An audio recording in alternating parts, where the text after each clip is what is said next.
Rolling. And welcome to Overtime, brought to you by KingsCast at www.kingscast.net. I'm Keith Cornelick. And I'm Chris Calazzi. And we are fresh back from Staples Center, Kings Ducks. This is episode 37, which we like to call Duck Hunt. That's right, continuing the homestand.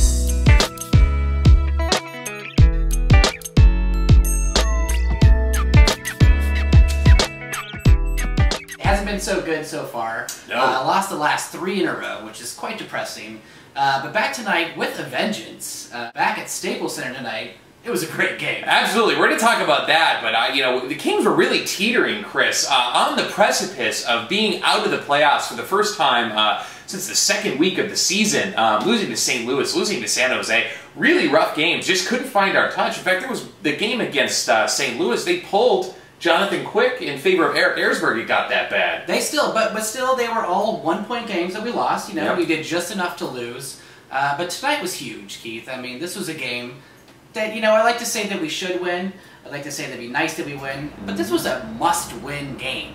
We had the Stars, and we also had the Ducks, who were only 4 points behind us. Remember at one point we were like 12 points ahead of the Ducks? Oh, yeah. That evaporated. So this was a must-win game tonight. It was. We started the game at 9th place in the Western Conference. Detroit had finally overtaken us. First time outside looking in. But you know what? We came out tonight, and it was a great game against the Ducks. Really physical. What's up, everybody? It's the freeway face-off Kings Ducks. That means there's going to be a lot more douchebags at Staples Center than usual.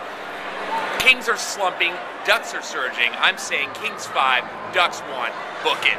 First period, Michael Handzus had a goal, standing, of course, right in front of the net. See, good things do happen when you stand in front of that net. 1-0 coming out of the first. And to me, the most interesting part of that game up to then, Chris, was not so much the game itself, was the intermission outside when there was an altercation between some Kings fans and Ducks fans. It was crazy. I mean, we had a near fight. I thought it was going down. I did too.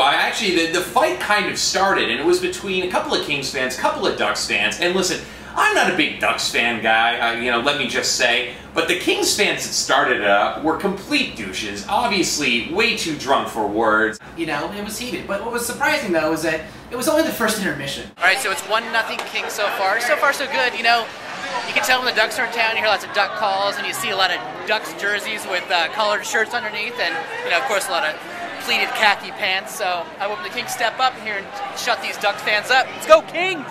Yeah, it's a very corporate sort of fan base. It is. A lot of Emilio Estevez jerseys, things like that. So coming into the second period, we were really looking to build on that, and I'd say we did. Yeah. 3 goals by the Kings that period really blew the game just wide open. It was out of control. And talk about a point where to have a fight at that point. That was it, because we were up 4-0 in a game that we had to win. And, I'm really impressed with the way the Kings played, scored when they had to, and it was a kind of a mix of players. No one dominated. Still no goals from Kopitar, but still that scoring from committee thing that we've had going for the last couple of years.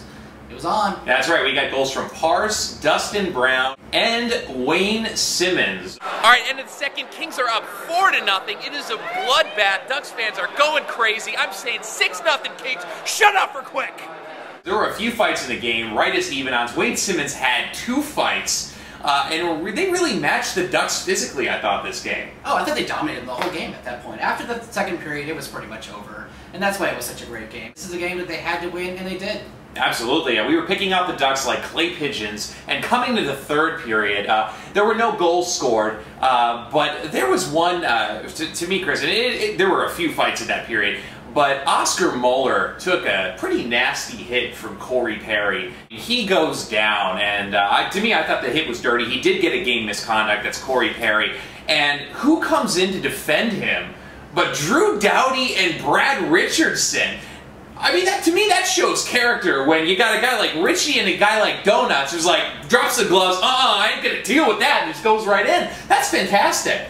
Keith, this is what we've been waiting for. We've been waiting for this team spirit to sort of kick in, and everyone is standing up for each other, regardless of position, regardless of team rule. They jumped in, standing up for their teammates, and this is why we have a great team, and this is why we're not going on these 7-game losing streaks anymore. This is why we really do have a chance, regardless of these little losing streaks that we have, of making the playoffs, for real. The final score was 4-0, And the key here, Jonathan Quick and the Los Angeles Kings got their first shutout of the season, long time coming. Although Jonathan Quick really wasn't all that tested.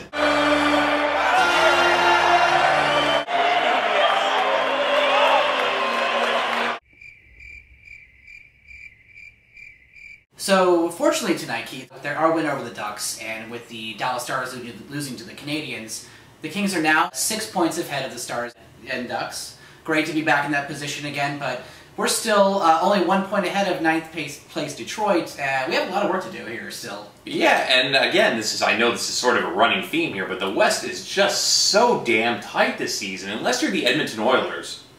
You know, everybody's really got a shot. Even the Minnesota Wild, who started off this season absolutely awful, is only 4 points out of a playoff spot as well. No, the Kings need to string together another long winning streak here. That's what we need. I mean, look at what the Ducks just did. They won 5 in a row, and all of a sudden they're 4 points behind us again. So this is where we need to dig deep and start winning again. I mean, that's how you build up in the standings. And we have another tough schedule coming up. We have San Jose yet again coming up next week. We have Boston on Saturday. These are all huge games that we have to win. All right, so Kings fans, your fan of the game is a friend of the show. Nicole Glazer-Glaze was celebrating her 21st birthday tonight. And we wouldn't be KingsCast if we didn't buy her a shot of something. So we opted for Patron and got some good results. So ladies and gentlemen, here is your fan of the game.